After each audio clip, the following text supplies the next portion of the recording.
Et ils sont toujours là les canards. Hein. Le dernier sprint avant Ugo Ride. Oh, Lars van der Haar, magnifique, vous avez vu? Il prend tous les risques, Mathieu Van Der Poel. Il est capable de se foutre en l'air. Hein. Quel spectacle ahurissant encore. Ils sont complètement fous. Wout van Aert et Mathieu Van Der Poel ont pris des risques insensés à 2 semaines du mondial. Ça t'appelle et ton sou, tous les lundis soirs. 20h sur Instagram. C'est bac à sable. On fait rapidement le programme du jour, le temps qu'arrive. Notre invité du soir, c'est Hélène Clauzel. Vous l'avez certainement vu sur les réseaux, qui a été championne de France 2 fois, qui a fait sa reprise ce week-end, qui a été plutôt performante d'ailleurs, que sa performance ne soit pas éclipsée par le podium d'Amandine Fouquenet parce qu'elle a été hyper régulière et dans la bagarre. 20h, 20h30 avec Hélène Clauzel et ensuite on reviendra sur Essen, la victoire de Lucinda Brandt. On reviendra également sur ce qui s'est passé avec Nils van de Putte et Lorenz Weck parce que la fin de course c'était complètement zinzin. Et puis donc ce super prestige à Ruddervoorde. En deuxième partie, je pense que ce sera vers 20h45, 20h50, parce que Ruddervoorde, il y a beaucoup de choses à en dire, que ce soit chez les dames avec la victoire de la championne de Belgique, et surtout chez les hommes, où ça a été assez fou, jusque dans le dernier virage. L'oracle Anthony Cola nous en a beaucoup parlé. Salut Hélène, comment ça va? Salut Hélène. Ça va bien. Salut Hélène. Aujourd'hui, mais ça va. Merci d'être avec nous après ce beau week-end de cyclocross. Alors, comme tu peux le voir, Steve n'est pas là. Steve sort de Bistro Vélo, mais il y a Anthony et il y a Gauthier qui Il était. est peut-être là dans le chat, attention quand même, je me méfierais. Hein. Il faut toujours. On a du mal à s'en séparer. Hein. Il faut toujours se méfier. Voilà, il est là. Coucou les amis. Il est là. Je vous écoute, attention. Comme une belle-mère, il est là. Bon Hélène, on va prendre une demi-heure avec toi pour parler un petit peu de ton actualité, la manière dont tu as préparé la saison, tes ambitions futures, etc. Mais on va commencer par l'actu toute chaude. Ce week-end, tu as fait les 2 courses. Tu étais à Essen avec un top 5, tu étais à Ruddervoorde avec une 8e place. Comment ça s'est passé pour toi? Comment tu t'es sentie? Est-ce que tu es contente de ces 2 résultats? Ouais, quand même, parce que ça fait 2 mois et demi que j'ai pas couru, donc forcément c'était un peu long. Et puis commencer comme ça sur des circuits aussi roulants, c'est toujours un peu difficile quand on n'a pas trop le rythme et tout. Mais non, vraiment contente. En plus, une arrivée un peu précipitée en Belgique, donc une semaine un peu mouvementée, mais vraiment contente de débuter ce week-end. Il y a beaucoup de choses nouvelles pour moi en ce moment, donc voilà, il faut que je m'adapte aussi à tout ça. On en parlera sûrement après, mais voilà, non, très très contente. Moi, j'étais aussi très contente pour Amandine qui fait 3. Enfin, c'est fou, c'est trop bien. Et du coup, non, vraiment contente de mon week-end pour une première et en Belgique et tout, c'est bien. Qu'est-ce que tu entends par une arrivée précipitée en Belgique? Qu'est-ce qui s'est passé dans l'approche? On veut savoir. Non, mais en gros, voilà, on savait pas trop quand est-ce que j'allais commencer ma saison en Belgique parce que, alors du coup, c'est un peu particulier à expliquer, mais du coup, donc j'ai intégré une équipe belge. Donc en fait, c'est un peu difficile à comprendre, mais en gros, je cours en individuel. Donc en fait, je suis comme Ryan Camp et j'ai le support en fait des frères Rudolph durant toute la saison. Donc en gros, voilà, on est vraiment avec Ryan, on est vraiment les deux dans la même situation. Donc rien ne change en gros pour moi. J'ai un mécano, je partage un camping-car avec Sarah Cazassola et puis voilà, mais du coup, on savait pas trop quand est-ce que j'allais reprendre parce que mes vélos étaient pas arrivés. Et donc, ils sont arrivés dans la semaine. Donc, du coup, voilà, j'étais direct dans le bain. On m'a dit, allez, Hélène, tu cours. Donc, j'ai dit, bon, allez, c'est parti, c'est lancé et on y va. Et donc, voilà, c'était un peu précipité cette semaine, mais j'étais très contente de pouvoir commencer. Ça veut dire que tu as repris la saison là ce samedi à Essen en n'ayant quasiment pas le temps de te familiariser avec ton nouveau vélo. Ouais, c'était vraiment ça. Du coup, là, pour une fois, c'est une chance parce que de ne pas être trop pointilleuse sur ce genre de détails parce que normalement, c'est généralement pas très bien. On dit toujours que voilà, il faut ressentir les choses sur le vélo, qu'il faut. Mais moi, je sais que voilà, on me donne un vélo généralement, je roule avec, il n'y a pas de souci. Et là, aujourd'hui, c'était vraiment un atout ce week-end parce que se familiariser avec un vélo, même pas 24 heures avant, c'était assez fou. Mais voilà, j'ai réussi à le faire. Je me sens très bien sur mon vélo. Ils sont magnifiques, donc c'est parfait. Tonio, il y a eu beaucoup de questions tout à Ouais. l'heure sur la story qu'on a partagée. Je vais te laisser les retranscrire. Il y en a une qui est revenue en boucle et en boucle et en boucle. C'est pourquoi est-ce que tu cours avec un maillot noir? Alors tu viens de nous expliquer que Ryan Camp était dans la même situation que toi, mais Ryan Camp, il court avec un maillot vert, Phoenix. Oui, C'est mais complètement différent. Ouais, mais en fait, oui, Ryan, il avait été dans la même situation que moi il y a 1 ou 2 ans auparavant. au Et, début, exactement. ouais, c'est ça. Et en fait, bah, c'est juste que moi, mais tout simplement, mes tenues sont pas arrivées. Donc, donc du coup, voilà, pour le moment, je cours avec des tenues noires mais je trouve que ça donne un petit style, c'est sympa. Ah bah au moins on te reconnaît. Hein. Juste pour rebondir là-dessus, du coup, comment ça fait? Ça s'est fait précipitamment là, début septembre, Ouais. cette chose ou Ben, en fait, j'ai signé assez tard. Et du coup, bah voilà, il y a des choses qui mettent un peu plus de temps à se mettre en place, mais je suis très contente de pouvoir Oui. voilà, rouler avec mes vélos enfin et puis commencer la saison. Il était temps, il était temps. Donc tu auras Ok. le même maillot vert que Ryan Camp à terme quand les tenues Eh arriveront. ben, je peux pas vous dire s'il sera vert parce que si je regarde, mais oui, normalement, ça devrait être pareil. Mais Bon, on avait eu des petites infos. Enfin, moi, j'avais eu des petites infos d'un côté, et ce week-end, quand on a vu les vélos, on n'a rien dit à l'antenne parce que voilà, on n'avait rien d'officiel. Mais quand on a vu les vélos Colnago, le casque à bus, on s'est dit bon, ça ressemble beaucoup quand même à Ryan Camp, et du coup, on s'en doutait un petit peu. Moi, j'avais vu des échos d'un autre côté, mais voilà, je vais garder mes sources. Mais non, c'est une super nouvelle pour toi. Bon, Ouais. après, ça va se mettre en place. C'est Oui, sûr que ça va se c'est mettre que en du place. détail, ça. Ouais, mais bon, voilà, c'est une bonne chose pour toi, c'est sûr. Ouais. pour que les gens comprennent bien, donc les frères Rudoft, effectivement, il y a Alpecin chez les garçons, il y a Phoenix Docninck chez les dames, il y a également des structures de cyclocross qui leur appartiennent, donc Cyclocross Reds, anciennement 777, il y a la Crélan Corendon, puisque tu nous as dit que tu partageais un camping-car avec Casasola. Toi, tu vas courir avec leur soutien, mais encore dans un autre cadre. Tu appartiendras à aucune des équipes qu'on a citées à présent, C'est ça, exactement. Comme Camp, Ok. en fait, exactement. comme camp. C'est Et, exactement pareil. et du coup, dans l'avenir, après, parce que c'est ce qu'on avait dit au début à Ryan Camp, on s'était fait un peu des films peut-être, mais nous, on avait pensé qu'à un moment ou un autre, il rejoindrait une des équipes. Toi, enfin, après, peut-être tu sais pas, mais toi, dans le but, c'est ensuite de rejoindre une des équipes ou pas? Tu Ah, sais? déjà, sur route, je serai dans la dévo féminine. Ok. Après, non, bah, sur l'année prochaine, du coup, j'en sais strictement rien, comment ça va se passer. Et puis, mais voilà, de temps en temps, il y a des switches entre les équipes en fonction des sponsors, en fonction de ce que les sponsors veulent, la visibilité qu'ils veulent avoir. Donc, voilà, peut-être que l'année prochaine, je serai dans une des autres équipes. Mais voilà, au final, c'est que du détail parce que en fait, ça change strictement rien. C'est juste un maillot et une tenue qui changent, mais en soi, la structure est la même, l'aide est la même. Donc Ouais. voilà, en soi, c'est que une couleur de maillot, quoi. Gauthier, l'avis de la Belgique sur cette nouvelle recrue française, toi qui regardes évidemment le cyclocross d'un œil attentif, puisque de l'autre côté de la frontière, c'est une institution. Ouais, effectivement, ouais, bah, j'ai un peu du mal à me positionner parce que c'est vrai que bah, on a regarde le cyclocross, bah, on a l'impression que c'est un sport un peu individuel, on parle plus d'équipe aussi, on a un peu du mal à s'y retrouver par moment. C'est vrai que la Crélan, bah, on va en reparler tantôt avec les courses de ce week-end, mais il y a des grosses stratégies d'équipe, donc là c'est vrai qu'elle va rouler un peu en électron libre, donc c'est un peu spécial à imaginer en fait, je trouve. Ouais, ça va. Je verrai au fur et à mesure des courses, mais c'est vrai que oui, le cyclocross en soi on court pour soi mais c'est sûr que voilà sur des courses de toute façon je veux dire sur Gavert sur Overise si t'as les jambes et puis si tu les as pas donc voilà mais moi en tout cas je suis très contente de faire partie de cette structure parce que je vais apprendre énormément de choses et de faire partie de cette mafia ça va être assez drôle Le et terme, moi c'est vraiment comme ça que je le vois le terme est assez bon. mais je suis Les tontons Rudolph.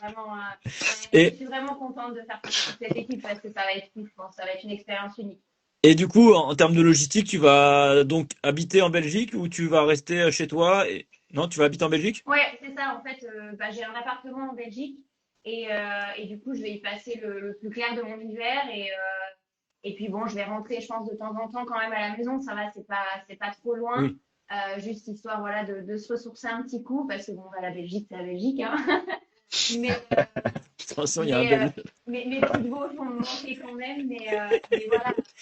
Après, de toute façon, on va partir en stage début décembre, Donc voilà, je serai au soleil début décembre. Après, il y aura un gros bloc avec la période de Noël en Belgique.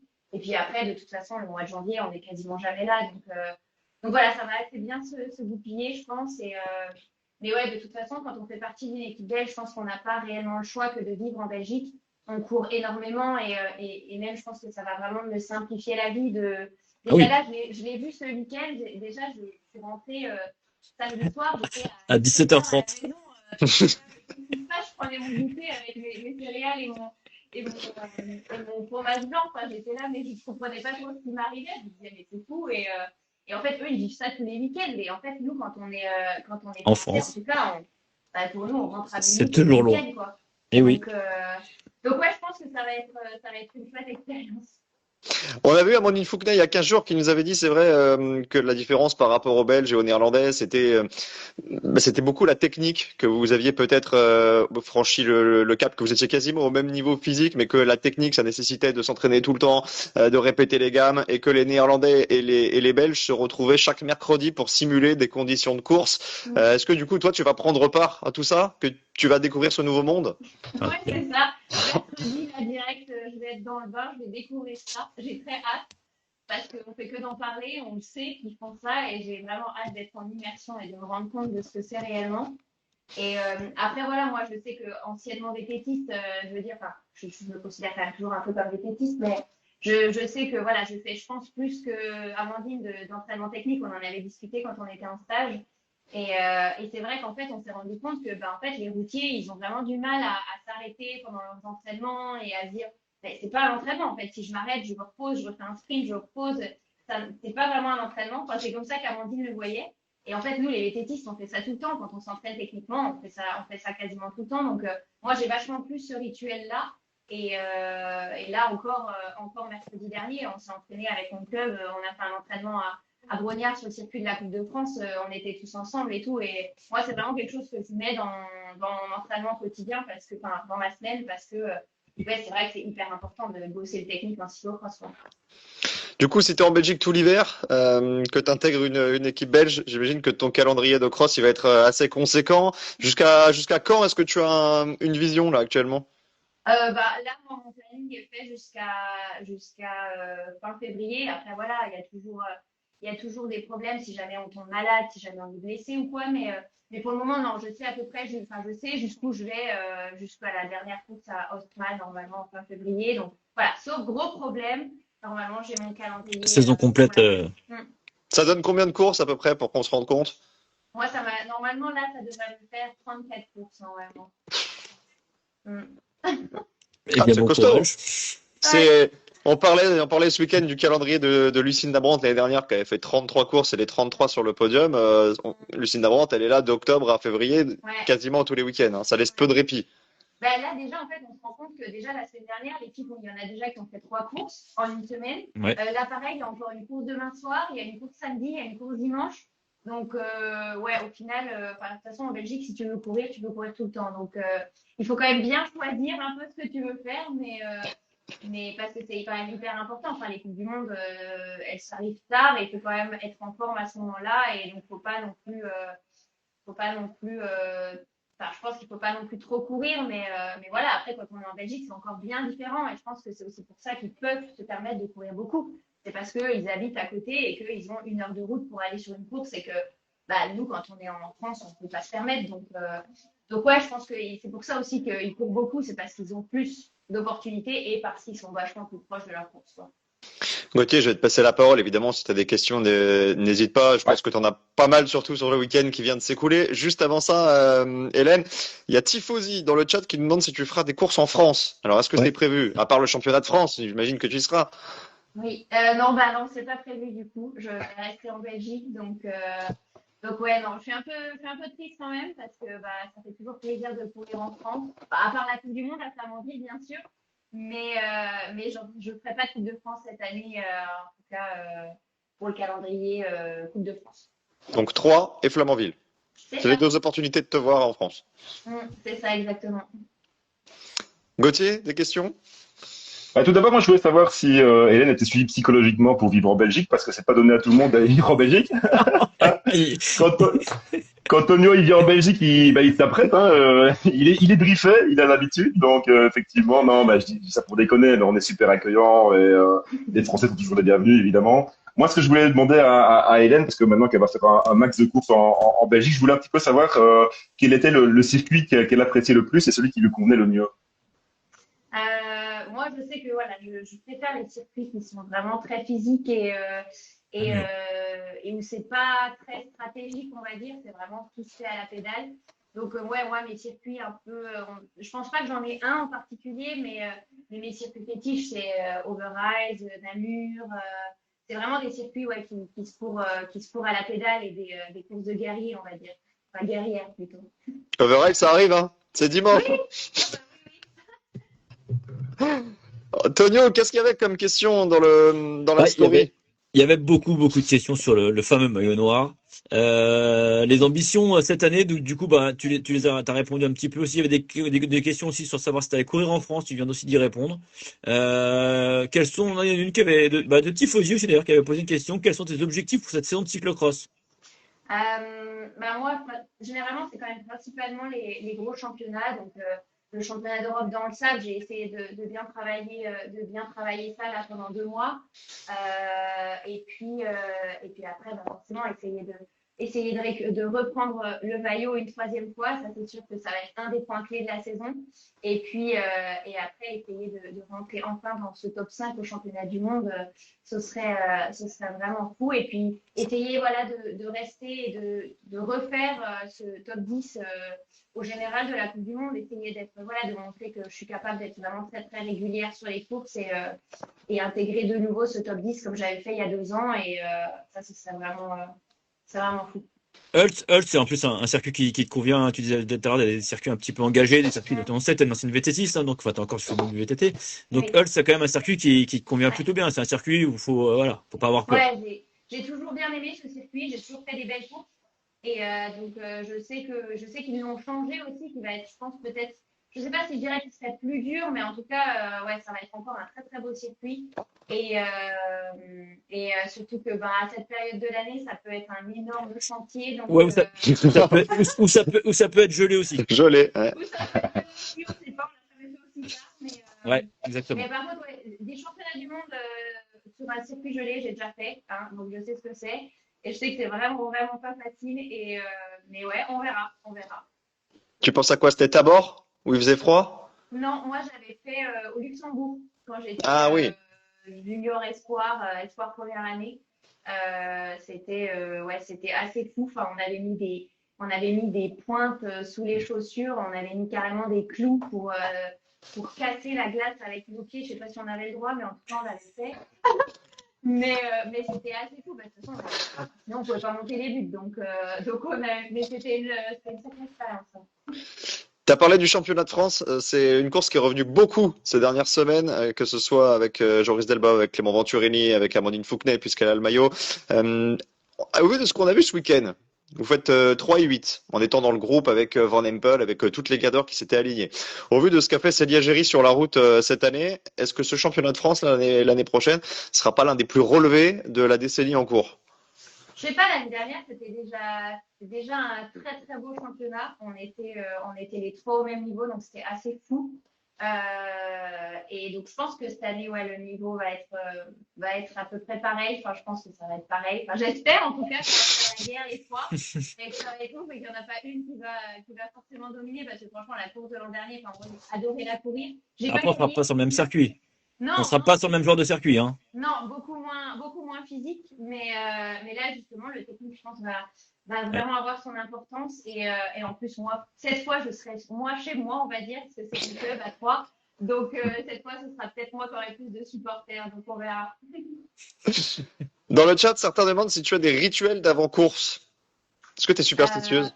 Non, pas trop. Je veux dire, oui, j'ai une routine d'avant-course. Voilà, je fais toujours la même chose, à peu près à des heures vraiment similaires, comme voilà, manger mon repas avant 2 heures avant la course, faire mon stretching avant mon warm-up, écouter de la musique. Voilà, j'ai fait des trucs assez millimétrés, mais non, je suis pas du tout superstitieuse, je mets pas une paire de chaussettes plus qu'une autre. Non, voilà, je suis juste bien calée sur mes horaires et sur ma routine et voilà, généralement ça se passe plutôt bien, donc c'est bien. Je reviens sur ce qui s'est passé ce week-end. On aura des débats après sur la course d'Essonne, de Rudorvord, pour analyser tout ce qui s'est passé, pas simplement du côté français et par le prisme tricolore. Mais j'ai 2 questions par rapport à ton week-end. On dit souvent que les cadors qui enchaînent l'exact cross et le super prestige le dimanche sont peut-être un poil désavantagés au niveau de la récupération. Est-ce que toi, tu abondes dans ce sens-là ou est-ce que tu n'as pas senti de différence par rapport au week-end où tu cours une seule fois?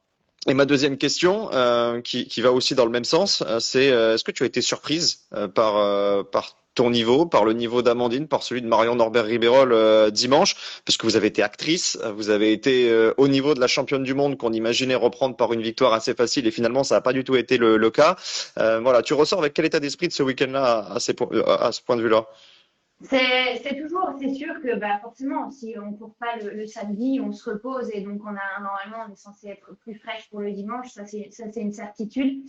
Après voilà, moi je pense que oui, j'étais meilleure, j'étais même je passais mieux mes virages, j'étais peut-être un peu plus lucide le samedi que le dimanche. Après les circuits étaient pas vraiment pareils. Enfin, on s'est vraiment rendu compte avec les filles, on s'est encore dit après la course que c'était assez fou. Enfin, le dimanche, c'était vraiment, on était à fond, mais du début à la fin. Alors que le samedi, il y avait des moments un peu de temps mort, donc on pouvait un peu plus, on va dire, récupérer, alors que le dimanche, pas du tout, c'était vraiment, on était à fond du début à la fin. Et donc, ouais, moi, je pense que voilà, c'est sûr que, en tout cas, là, je veux dire, mon premier week-end double, en plus, avec une semaine un peu mouvementée, c'est sûr que, bah, voilà, c'était pas, je pense que, voilà, j'avais pas de toute façon de super jambes ce week-end, mais non, c'est sûr que c'est un pari, mais il y a des filles qui sont beaucoup mieux généralement. En fait, ça les débloque. La course du samedi, les débloque pour le dimanche. Mais voilà, après moi, ça dépend des circuits. Ça dépend vraiment des circuits pour moi. Et après, ouais, sur la forme et sur comment s'est passée la course du dimanche, bah, c'est sûr que c'était assez impressionnant. Enfin, vraiment, on était un énorme groupe et c'était un peu chacune son tour et fallait se replacer c'était vraiment une course de placement à fond. Et oui, c'est sûr que bah voilà, on savait pas trop comment juger Femme. Même nous dans le bus avant le départ, on se posait beaucoup de questions et je pense que même Femme se posait beaucoup de questions aussi. Mais je pense que voilà, elle est humaine et elle a passé un été un peu compliqué aussi mentalement. Donc je pense que voilà, elle va prendre son temps et je pense qu'elle a bien raison et il faut pas qu'elle se mette de pression. Et de toute façon, on sait très bien qu'une femme Van Empel au championnat du monde, c'est pas quand même un énorme monstre. Donc je me fais pas de soucis pour elle. Mais ouais, le niveau, en tout cas, là, sur les 2 courses, c'était très relevé. Et de courir à autant de personnes dans un groupe, enfin, moi, ça m'est rarement arrivé. Et c'est difficile parce que du coup, il faut tout le temps être lucide, tout le temps réfléchir à son placement et c'est hyper usant. À un moment donné, à 2-3 tours de l'arrivée, on s'est dit avec Tonio pendant la course, en fait, on a l'impression que dans ce groupe de 8, tout le monde peut faire 1 comme 8. Ouais. Et c'est complètement indécis. Est-ce que sur le vélo, tu avais ce sentiment-là? Ouais, c'était vraiment. Enfin, moi, je vous avoue qu'il y a des moments, je me disais, je savais pas si j'allais péter le tour d'après ou pas, mais j'ai l'impression que c'était pareil pour tout le monde. Et du coup, ouais, comme je vous dis, c'était vraiment à fond du début à la fin et c'était vraiment une question de placement. Et, Ouais. Ouais. et en fait, bah, si tu te prenais 10 mètres, bah, c'était foutu. Et on l'a vu à 2 tours de la fin, quand Femme était mal placée, bah, du coup, moi, j'étais un peu moins bien. Elle s'est retrouvée dans ma roue. Et puis, du coup, bah, voilà, ça a fait qu'elle a dû reboucher un énorme trou après.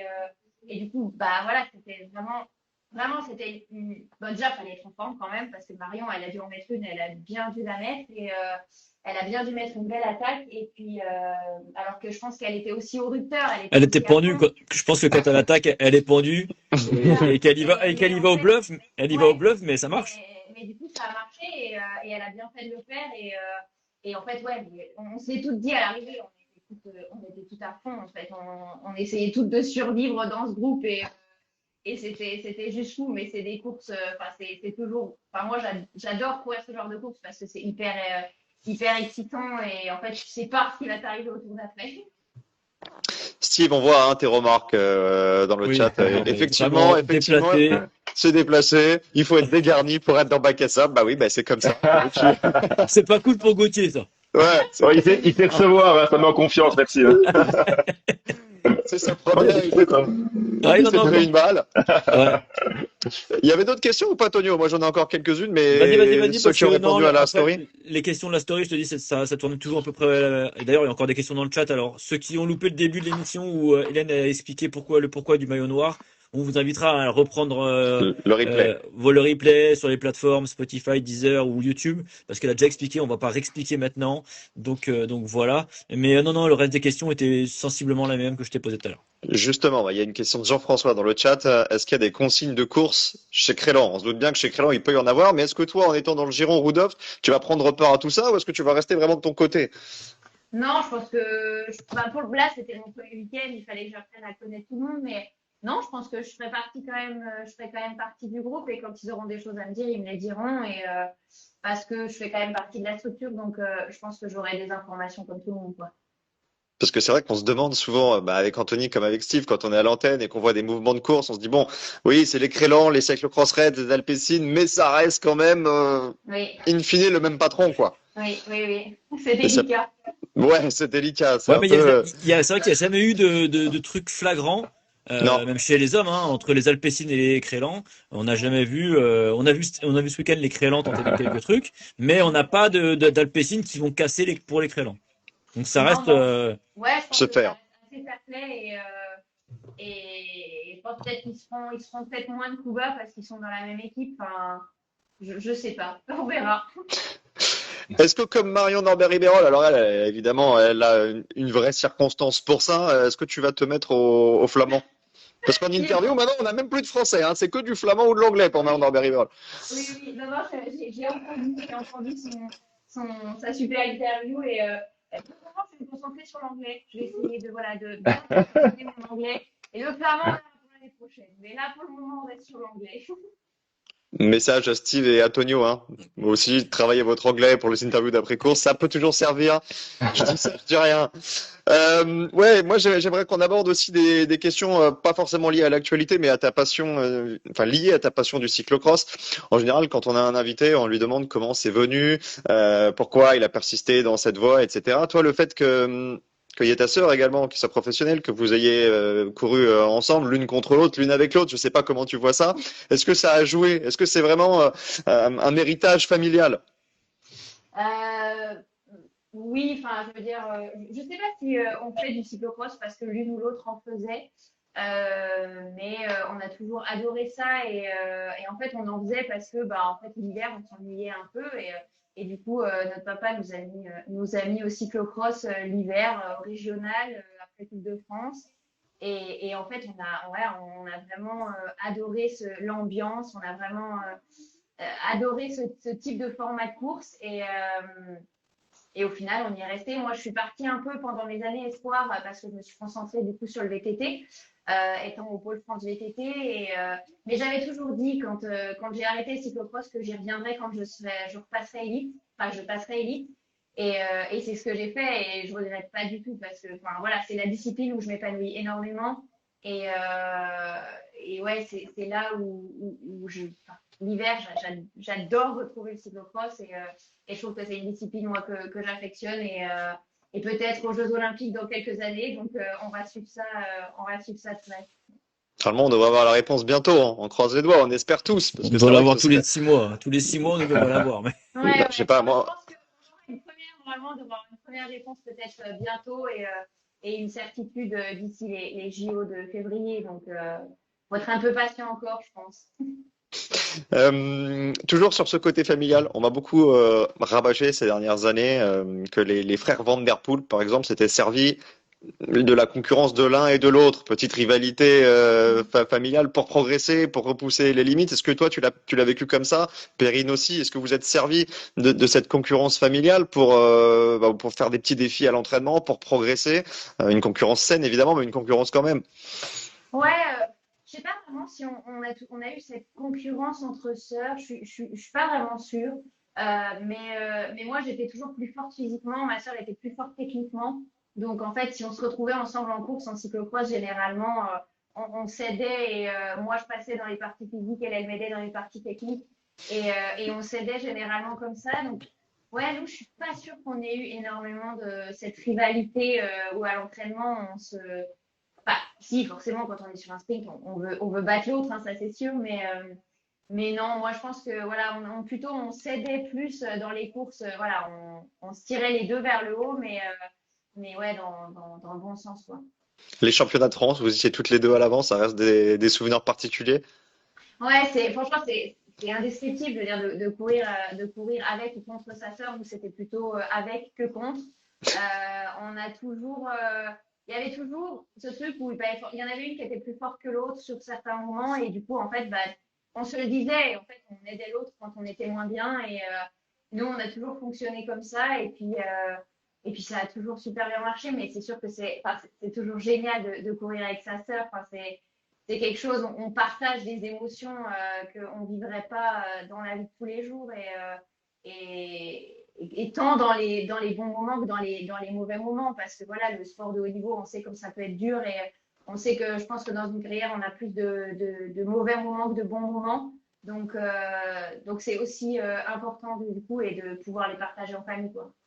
Tonio, toi, c'était pareil, quand tu courais avec Steve, vous vous entraidiez. C'est sûr que vous finissiez au tas tous les deux, mais vous étiez quand même content de courir l'un On s'est avec pas l'autre. entraîné souvent, on s'est plutôt tiré la bourre. Ouais. Enfin, un peu de fois, mais ça n'a pas été au moins de l'entraide. Je prends encore quelques Il me faisait questions. tomber, hein, c'est lui qui me faisait tomber. Non, c'est pas la version que j'ai eue. C'est Si. pas du tout la version que j'ai eue. Si. Et comme il est pas là pour se défendre, on va pas l'accabler. Allez, je prends encore deux, trois questions dans le chat. Quels sont tes hobbies en dehors du vélo? Bah déjà, enfin, j'adore pratiquer d'autres sports, donc je fais de la natation, je fais du ski l'hiver quand je peux, après la saison. Et puis après, sinon, hors cadre vélo, enfin hors cadre sport, on va dire, j'aime bien voilà, faire à manger, faire des bons petits plats. Je fais de la couture aussi. Et puis voilà, c'est déjà pas mal, je trouve. Il y a FX Raleigh qui nous regarde, qui nous a mis une petite question. FX Raleigh, pour ceux qui ne le connaissent pas, c'est le commentateur VTT d'Eurosport. Pierre Oudot est-il le meilleur mécano de l'équipe de France? Moi, je l'ai pas trop vu l'hiver dernier, mais non, il est bon. Et puis, je peux pas dire de bêtises parce que c'est le copain de ma sœur, donc on va trop rien dire. On ne peut rien dire. Non, elle ne pratique pas le basket. Steve Chenel, qui est omniprésent dans le chat et qui veut à tout prix nous parler du basket à chaque semaine. Ça n'intéresse personne. J'en ai fait, mais pas en plus. Ouais, moi, ça peut m'intéresser. Moi, Il y a des questions par rapport à ta blessure à la main du printemps, savoir comment tu vas, si tu gardes des séquelles de ça. Blessure à la main. Bah, je sais pas, apparemment tu te serais fait mal à la main. C'est Théo qui nous demande ça. Oui, oui. Oui, je me suis mis un forêt dans le doigt en bricolant mon van. Donc, oui, c'est pour ça que j'ai pas pu faire la Coupe de France à un moment où on était d'ailleurs. Mais non, on doit faire bien, très bien, il n'y a pas de souci. Alors ça, c'est pas une question du chat, c'est une question qui me vient en voyant arriver FX dans le chat, puisqu'on a parlé un petit peu de ta passion pour le VTT, le fait que maintenant tu sois à bloc sur le cyclocross. Ça t'a jamais tenté d'essayer, un peu comme Pauline Ferrand-Prévot, de faire aussi une belle carrière sur route? Bien sûr, vous en faites quand vous êtes cyclocrossman, mais de faire vraiment à temps complet ça pendant toute la saison de mars à septembre, est-ce que c'est un truc qui aurait pu vraiment te plaire? Non, je crois pas. Pourquoi? Déjà là, parce que moi déjà je préfère, enfin je préfère les efforts quand même plutôt courts que les efforts longs. Et voilà, je me suis mise à la route depuis 2 ans, vraiment parce que je sais que j'ai besoin de faire de la route pour être meilleure en cyclocross, parce que on le sait, devant c'est. Je me suis rendu compte l'année dernière à Benidorm qu'en fait toutes les filles qui étaient devant moi avaient fait le Tour de France. Donc là, je me suis dit ah d'accord. Et donc non, je sais que j'ai besoin de faire de la route pour faire du cyclocross, pour prendre plus de puissance. Mais non, c'est pas quelque chose qui m'attire de faire une saison complète sur route parce que ouais, je préfère les efforts courts et ouais, non, le VTT, je préfère ça quand même. Mais voilà, je fais de la route parce que j'ai besoin d'en faire. Et j'ai fait un peu de gravel aussi l'année dernière, c'est pas mal parce que bon, au final, c'est un peu l'effort de la route, mais il y a quand même ce côté amusant, on va dire, un peu du VTT. Donc, si jamais, je me tendrais peut-être plus sur le gravel que sur la route. Tu prêches un convaincu, puisqu'on rappelle que Tonio a brillamment terminé les championnats du monde master. Et puis c'est la question qu'on pose quasiment toutes les semaines, j'ai l'impression. Savoir si les crossman ne veulent pas bifurquer vers le gravel. Et c'est le top, le gravel, parce que c'est vraiment comme a dit Hélène, c'est long, mais t'es dans les chemins, dans les bois, donc je pense que tous les crossman qui n'ont pas, enfin, des crossman qui n'ont pas encore essayé le gravel, mais quand ils vont essayer, ils peuvent qu'adorer. Bah, au final, on voit bien avec l'équipe Ridley qui s'est mis à faire du cyclocross et qui les met, qui sont au Fait les final deux. pas sur route, mais qui sont en gravel. Au final, pour Neveneuil, ça a l'air de bien marcher, on dirait. Donc, Nevenhuis très costaud ce week-end, effectivement, on en reparlera juste après. On t'avait promis de te libérer au bout d'une demi-heure et on est largement à la demi-heure. On va quand même te demander si tu seras sur les deux courses du week-end prochain. Overage, j'imagine que oui, parce que c'est ton circuit préféré. Erdorstrand aussi ou pas? oui, j'y serai parce que bah, voilà, j'ai besoin de courir, j'ai besoin de prendre le rythme et puis une course dans le sable, ça va faire du bien pour le championnat d'Europe aussi. Donc voilà, je serai sur les deux ce week-end. Donc rendez-vous samedi aux Pays-Bas à Erdorstrand. Ce sera évidemment sur Eurosport et sur HBO Max. Et donc Overage, la deuxième manche du Super Prestige. On aura un œil particulier sur toi dimanche. Hein. Maintenant qu'on sait que c'est ton circuit fétiche, tu peux pas te louper. Tu peux pas les savoir. Merci beaucoup. Merci beaucoup en tout cas Hélène. Merci, tu reviens Hélène. quand tu veux et Salut, félicitations Hélène. encore pour cette nouvelle aventure au sein des équipes des frères Rudoft. Merci. Bonne saison à toi. Salut Hélène. Salut. Bonne soirée à vous. Ciao, Bye. ciao. Ciao. Ciao, ciao. Eh ben, on se retrouve tous les trois pour débriefer ces deux courses. Alors, on va commencer par quoi? Vous préférez commencer par l'ordre chronologique ou par l'ordre d'importance? Par le Super Prestige? Comme tu Par veux. l'ordre d'émotion. Parlons des émotions, on en a eu le samedi comme le dimanche. Ouais, c'est vrai. Mais Essen chez les hommes, ça a été quand même quelque chose samedi soir. Enfin, samedi Ouais. après-midi, dans mon fauteuil, j'ai vibré, quoi. Vraiment. Comment ça a été perçu en Belgique, ce final? On rappelle rapidement pour ceux qui n'ont pas vu la course. Niels van de Putte est en tête à 200-300 mètres de l'arrivée. Il y a un virage en épingle. La Lauren Dweck. Attention, messieurs, attention. Je viens d'accepter une arrivée d'une personne, je pense, dans une qualité Mais J'ai bien qui très va peur. pas être terrible du tout, mais j'ai vraiment J'ai l'impression très qu'il très veut nous peur. parler J'ai basket. très Le peur. voilà, le Ah voilà. là là là là. Voilà des cheveux. Qu'est-ce que tu fais là? Qu'est-ce que tu fais là? Qu'est-ce que tu veux? Qui te permet de venir comme ça? Les gars, je suis obligé de relever le niveau capillaire. Là. C'est pas possible. C'est pas possible. Heureusement que sur Spotify et Deezer, on vous voit pas, les gars. Ah, le salaud. Et bientôt sur Apple Podcast, parce on nous a beaucoup demandé sur Apple Podcast. Les gars, je vous écoute. Vous êtes très très bons. Je vous laisse débriefer le week-end. Et puis j'embrasse le petit nouveau. Merci, Steve, c'est gentil. Merci, On se pour Amusez-vous l'accueil. bien, les gars. On te Soyez retrouve forts. lundi prochain, hein. On te retrouve lundi, parce que dimanche prochain, samedi et dimanche, c'est Tonio à l'antenne. Et je vais le suivre avec grand plaisir. Voilà. Et puis moi, ça me fera du bien. Allez, Salut les à amis. plus. Bah, ciao. Bon, Gauthier, du coup, Lauren Sweck qui tente une manœuvre kamikaze, qui passe, qui crève, et ça permet à Todd Ouais. Van de Bosch de remporter sa première victoire Ouais. en élite. En l'espace de 400 mètres, on a tout connu.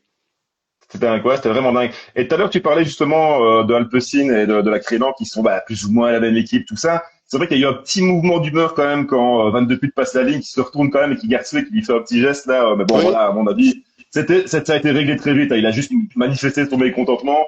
Mais ouais, sur le coup, il était vraiment vénère, quoi, je pense. Mais voilà.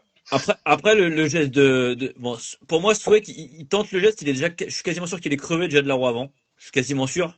Mais Tu m'as le dit geste, ça, mais c'est pas flagrant. Hein. bah, Bah, il moi, perd, je te il perd fais complètement confiance. l'avant dans sa manœuvre. Oh, kamikaze. Mais après, la manœuvre est osée, mais elle est dans les clous. Je veux dire, bon, c'est vrai qu'on n'a pas Van de l'habitude. Putte qui se plante, hein. On n'a pas l'habitude de voir ça, mais c'est sûr que si Van de Putte ne tombe pas, finalement ça nous choque moins. Alors là, ce qui te passe, c'est que oui, Van de Putte tombe, donc on a vraiment l'impression que Sweck il va comme un bourrin. Mais moi, je n'ai pas trouvé. Franchement, rappelez-vous de certaines manœuvres de Pidcock, même en VTT, notamment au JO, il avait tenté des trucs. Bon, ça fait un peu jaser, mais pour moi, il est dans les clous. Hein. Ouais, je suis d'accord avec toi. Est-ce que Van de Putte fait pas une erreur de pas fermer la porte? Clairement. Si, un peu. Et en plus, rappelez-vous, Van de Putte l'année dernière se fait avoir aussi dans ce même enchaînement de virages où il des choses. Bon là, c'était différent. Mais Van de Putte, s'il veut pas que ça passe là, il a qu'à passer à l'intérieur. Il les arrête complètement en passant à l'intérieur. Là, il ouvre la porte. Bon bah, Sweck se jette dedans. Bon, ça fait ce que ça fait. Après, Swick se fait avoir aussi parce qu'il crève, mais voilà. Ouais, t'as 20 turn-out à la place, ça passe pas, quoi. Il prend vraiment l'intérieur, il bloque tout et il gagne. Et il finit en Oh, sprint. un Van Toreno ou un Toonart. Ouais, Quand tu pareil. prends un Ouais. Tonart, on les a vus dimanche à Ruddervoort. Je sais pas si vous vous souvenez, là, il y avait le petit demi-tour où il remontait sur le dévers. La guerre à chaque fois, le placement, les coups d'épaule. Voilà, hein, c'est Van de À Putte l'expérience. se fait un petit peu avoir aussi. Hein.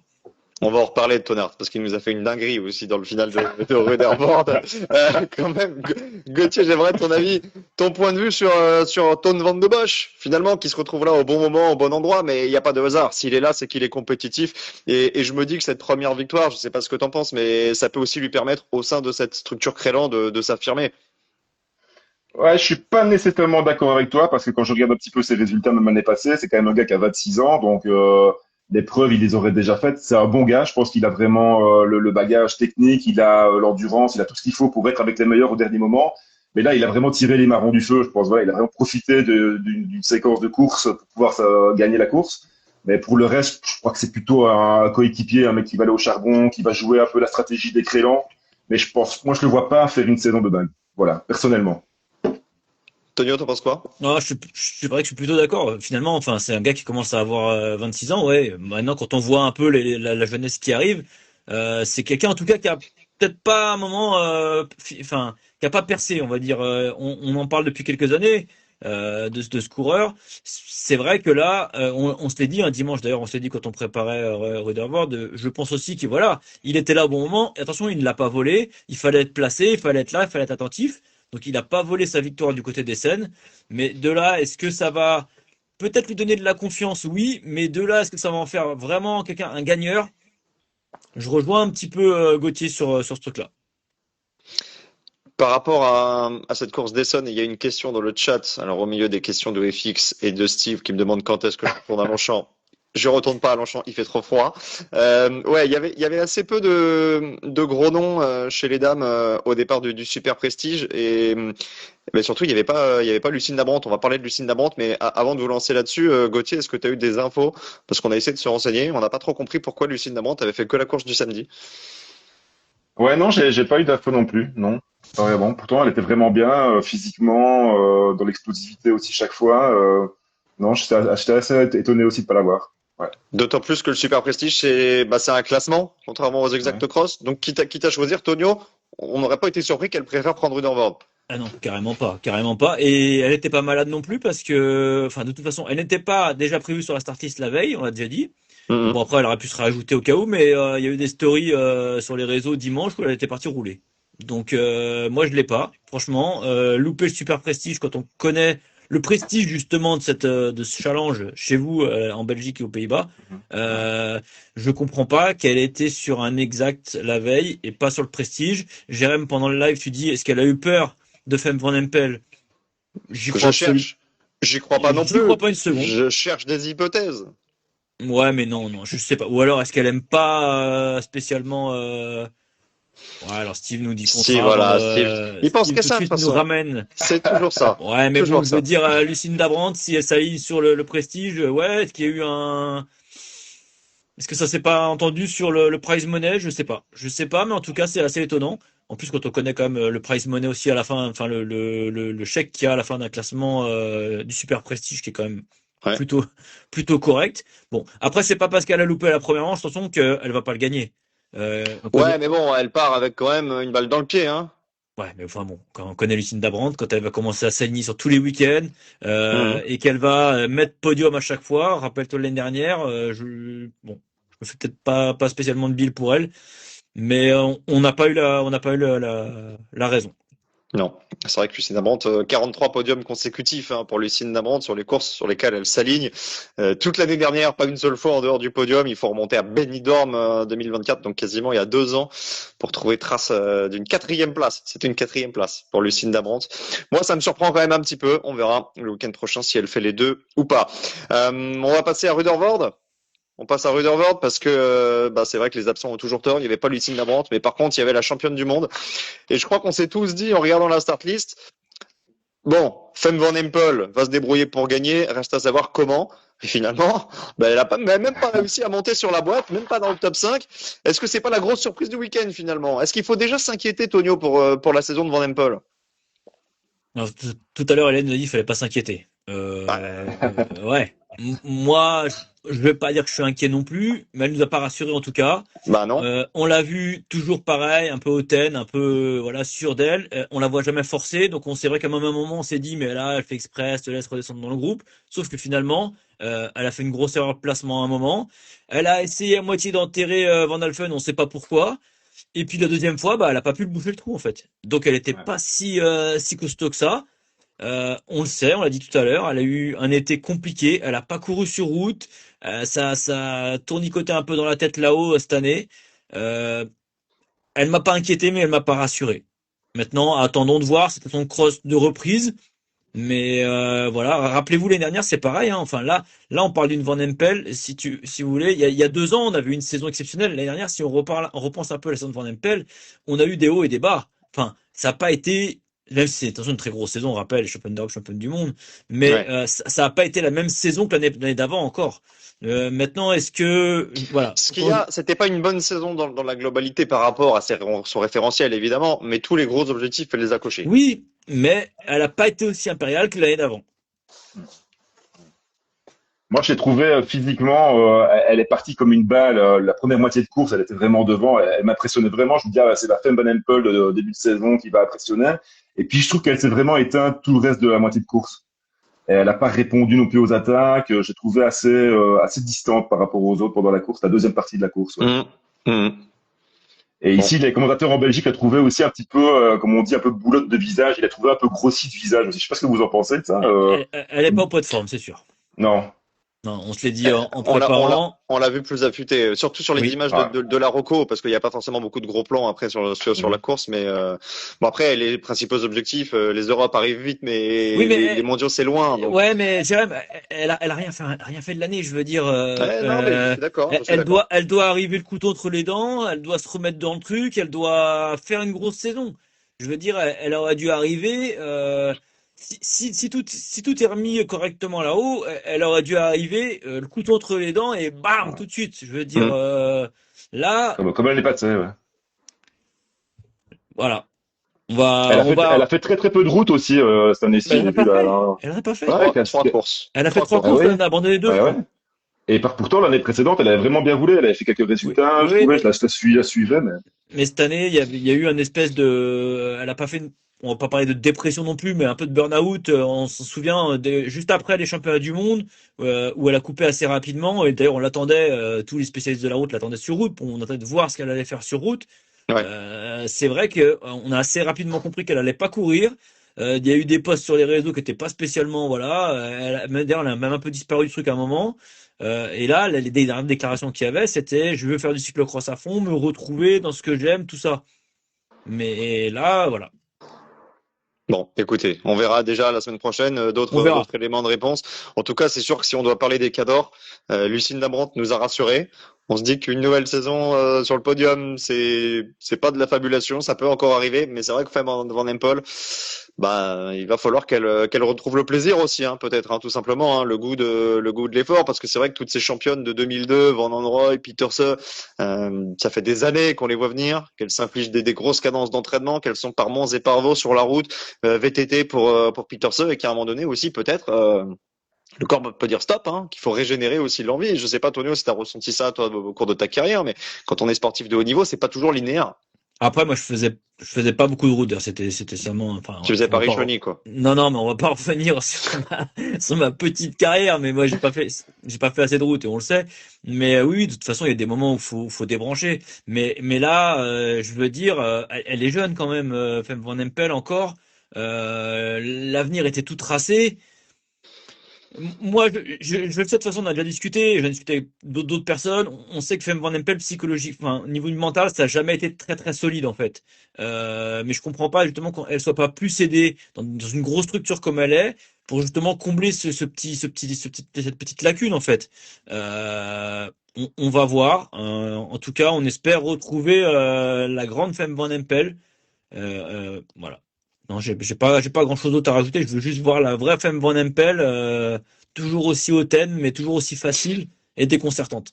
Je sais pas si hautaine c'est vraiment le bon mot. Moi je dirais plutôt nonchalante parce que hautaine c'est-à-dire que tu prends les autres de haut, ce qui est pas. Bah, parfois, bon, ouais. Alors, je suis d'accord Ouais. avec Tonio. Ouais, un petit Bon. peu quand même. Ouais. Bah C'est le genre de Hollandais. Les Hollandais, ils sont un peu comme ça, je trouve. Ah, ça y est, on a foutu Ça le va, bordel, ça y est. C'était sûr. C'est pour ça. Ah, il nous reste un peu moins de 10 minutes. Il faut quand même qu'on parle de ce qui s'est passé chez les garçons et on aura bien assez de 10 minutes pour en parler parce que c'était peut-être, malgré tout ce qu'on a dit sur les autres courses, c'était la course la plus excitante du week-end. Ça s'est joué à un demi-vélo au bout d'une heure de course et finalement, ce qu'on avait imaginé, Tonio, sur Venturenot, s'est concrétisé. C'est-à-dire qu'il s'était fait avoir par les crélands le week-end dernier en faisant trop, en essayant d'être le patron. Là, il a adopté une stratégie plus discrète et pam, ça a scoré direct. Il a couru au millimètre. On a un Nieuwenhuis très solide qui a fait un bon tir, ouais, presque la moitié de la course seul devant avec des mecs derrière qui allaient essayer de le chercher, chacun à leur tour. Et Van Tourenhout, il était là derrière, il était placé. Il y avait Van Tourenhout, il y en avait un autre aussi qu'on a noté qui courait très bien placé. Je crois que c'était Tonart. Tonart, Bon, les vieux loups, j'ai envie de te dire, les vieux loups qui sont là, qui filochent et dans la guerre des nerfs dont parlait tout à l'heure Hélène. Sur un circuit comme ça, c'est le placement, et quand ça revient de derrière, toujours venir rebagarrer, toujours être concentré sur ce que tu fais, tes trajectoires, ton braquet, mais ton placement à chaque fois. Et ça, c'est très très dur. Et Van Tourenhout, bah, il les a tréflés, quoi, clairement.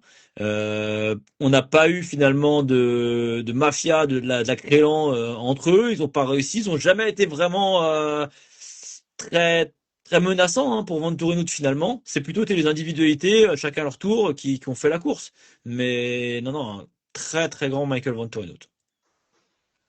Moi, j'avais une petite question pour toi, Tonio, parce que je trouvais que Suex avait fait une petite erreur quand il est passé à 2 tours de l'arrivée. Il y a 2 crénants qui sont en train de revenir sur le groupe de tête, et là, t'as Suex qui attaque d'un coup, et les 2 crénants derrière, ils sont cramés, et ils viennent jamais. Ouais, c'est vers Stringue qui rentrait avec Mawson. Mais ouais, de toute façon, on l'a dit tout à l'heure. On les a vus la semaine d'avant faire un peu la course d'équipe. Autant là, je ne sais pas si Sweck il a vraiment réfléchi au fait que ses coéquipiers rentraient. Il était pas un peu pendu aussi, Lorenzo? Et il était également. Mais de toute Ouais. façon, on l'a dit tout à l'heure, hein, et je pense que on aura des confirmations. Mais tous les coureurs étaient à bloc, on le voyait bien de toute façon. Il y a des attaques qui se font un peu au bluff, et puis ça tient, qui va se découvrir derrière sur un circuit comme ça tellement rapide. Je veux dire, tout le monde est à bloc. Donc on l'a eu tout à l'heure, Hélène nous l'a expliqué. De toute façon, que tu prends les femmes ou les hommes à un tour de l'arrivée, un tour et demi. On sait pas qui allait s'imposer, quoi. C'est très Weezer dur. aussi, hein. C'est vrai, on nous en parle là, c'est Lucas dans le chat. Weezer a été monstrueux à un moment donné dans cette course, entre la 50e minute, et puis après il s'est affaissé, mais c'est lui qui a ramené le gros de la troupe. Oui. Il faut aussi se rappeler ça, hein. Parmi les protagonistes aussi de ce dimanche, évidemment, t'en as parlé, Nieuwenhuis et puis Tonart. Alors expliquez-moi ce qu'a voulu faire Tonart dans ce dernier virage, parce que autant Nieuwenhuis, bon bah ça s'est joué sur la pointe de vitesse, il s'est isolé plutôt dans la course, il avait certainement laissé des cartouches, mais il s'est remis dedans, il a pas fait d'erreur, à la sortie du bac à sable, il a collé Van Tourenhout. Mais alors Tonio, explique-moi ce dernier virage. Tonart, de toute façon, à la sortie du bac à sable, il est déjà un peu battu. Si tu regardes le replay, il est légèrement décroché. Donc après, en fait, sa seule chance de gagner, c'est de mettre full gage jusqu'à l'arrivée. Quand il sort du dernier virage avant de prendre le demi-tour, déjà quand il sort du virage, je le vois arriver une vitesse, je me dis là, s'il tourne, chapeau. Il Il tourne pas, et il perd l'avant, et là, il s'aplatit tout son long, le pauvre Tonart. Mais très honnêtement, si vous regardez l'angle qu'il prend, je pense qu'il se croyait sur un vélo de piste ou sur route avec des pneus de route, mais il prend un angle, mais ça peut pas passer, quoi. Donc, il a tenté le tout pour le tout. Par contre, s'il passe, à mon avis, si ça passe, il arrive très très fort dans les roues. Et attention, Tonart, au sprint, c'est pas pourri. Ouais. On a eu des belles gamelles quand même ce jour-là. Bon, Pim Renard, Renard, et puis après les surtout Floris Averdings, hein, qui a été prise en charge par les médecins, qui est longtemps resté sonné. Et je pense qu'il y avait protocole commotion. Mais effectivement, l'enjeu de ce dernier virage, c'était vraiment de ressortir avec le plus de vitesse possible, mais dans les limites du raisonnable. Et là, clairement, Tonart, il a mis all-in, quoi. Clairement, il tourne pas, il freine pas, de toute façon. Je freine pas, je ressors. Ouais, mais bon, au moins il est là, il est dans le final. C'est vrai que le résultat sur le papier, pour ceux qui n'ont pas regardé le cyclocross, il peut être décevant. Il est pas sur le podium, mais enfin il a été un acteur. Et bon, moi ça me fait plaisir, d'autant que c'est un garçon qui a un passé, c'est vrai, qui a été un peu troublé, mais qu'on a plaisir à revoir parce que c'est un gars qui est capable sur les circuits boueux, sur les circuits un peu complexes, de rivaliser avec les tout meilleurs. Et Ouais. nous, plus le niveau est homogène, plus on se régale. Et ce qui s'est passé à Ruddervoort chez les dames comme chez les mecs ce dimanche, c'est un bon exemple. C'est-à-dire que jusqu'à la 55e minute, t'en as 5 ou 6 qui peuvent gagner, quoi. D'ailleurs, je sais pas, Gauthier pourra peut-être nous confirmer. Je crois avoir vu la news passer, mais je la trouve plus. Tu sais, il y a j'ai cru lire que Tonard s'était bien conservé dans la fusion Lotto. Oui. Ça m'étonne pas, ouais. Il a fait une super Ouais. saison sur route. Ouais. Il a vraiment fait des très belles courses. J'ai pas retrouvé le truc, mais je l'avais noté dans mes notes. Donc si je l'ai noté, c'est Ah. que je l'ai lu. Mais Ouais. visiblement, il serait bien conservé dans la fusion Lotto Intermarché. On rappelle qu'il C'est- a rejoint Lotto que cette année en cours de saison. Ouais, ouais, c'est assez logique pour moi. Puis vous en parlez aussi les dernières émissions, mais les points UCI, ça va compter et je pense qu'il peut Bien en sûr. ramener quelques-uns. Il va faire une très très belle saison pour moi, Tounard, cette année, donc je le vois très bien. Le passager clandestin du train en direction de Remiremont, là, en voiture 7, pourrait en parler puisqu'il a commenté le Tour de Grande-Bretagne au mois de septembre. Et Tonarts, il allait dans les arrivées pour Puncher avec Romain Grégoire, avec Alaphilippe. Il était loin d'être ridicule. On a parlé tout à l'heure, c'est vrai, on nous demande dans le chat de reparler de ce qu'a fait Amandine Fouquenet. On va prendre les 3 dernières minutes pour ça parce qu'on en a parlé tout à l'heure avec Hélène Clausel. Mais alors Amandine Fouquenet, qu'on a eu il y a 2 semaines, qui nous a dit « Je vais bosser, je me prépare cet hiver à bloc pour le cyclocross pour trouver des partenaires ». Tonio, elle nous a époustouflés. Elle a fait 2 tours à bloc au début. Elle s'est retrouvée toute seule en tête et on s'est dit aïe aïe aïe, est-ce qu'elle retombe pas dans ses travers? Et finalement, elle est sur la boîte à l'arrivée. Elle a fait le taf. Elle a fait le taf clairement et on l'a dit à la fin du commentaire. Franchement, là on comprend pas. Enfin, on espère hein, qu'elle va trouver une équipe, mais non, elle a fait le taf. Elle a fait un gros départ et d'ailleurs on l'a dit. Je crois que je le dis dans le direct. Je dis putain, j'ai un peu peur qu'elle nous refasse qu'elle retombe dans ses vieux travers. Et puis non, elle s'est reprise. Alors après, à un moment, il y a eu un passage ou deux un peu compliqué. Il y a des moments, c'est vrai que les faits de course ont fait qu'elle a réussi à revenir, et tant mieux pour elle.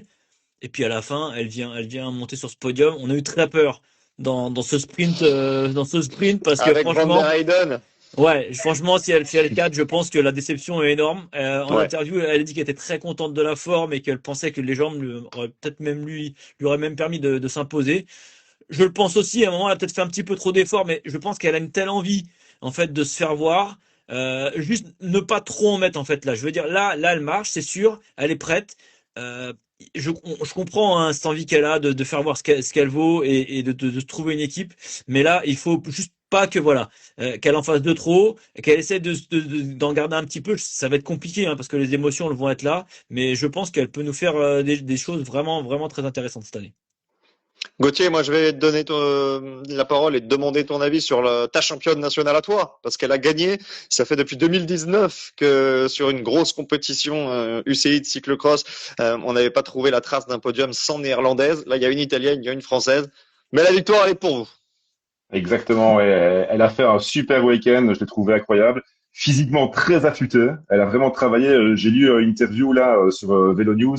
Elle a un nouveau physio, elle est vraiment bien encadrée et ça se sent directement ce week-end. Là, elle a vraiment été au top. Je l'ai trouvée vraiment à l'aise aussi bien techniquement que physiquement. Elle a répondu présent. Elle se faisait un peu décramponner par moments sur les attaques de Lucinda. C'est vrai qu'elle avait un peu du mal à répondre sur les grosses attaques de Lucinda, mais elle revenait toujours au courage. Elle était chaque fois là dans les roues et non, vraiment, c'est tout son mérite. Ça va couper. La semaine dernière, on s'est fait couper le net. succès comme des malpropres par Insta. Mais en tout cas, merci Gauthier, merci Tonio, merci à Hélène. Merci à vous les gars, merci beaucoup. Et merci à Steve pour son apparition. Marion Norbert-Ribérol, on aura l'occasion d'en reparler puisqu'on lui a lancé une invitation et qu'on devrait l'avoir très prochainement. À la semaine prochaine, n'oubliez pas, samedi à Ardorstrand, dimanche, ce sera à Overage pour le Super Prestige, les 2 courses avec l'artiste qui est là-haut, Anthony Nicolas sur Eurosport et HBO Max. Salut à tous. Salut. Et à la Ciao. prochaine. Ciao. Salut.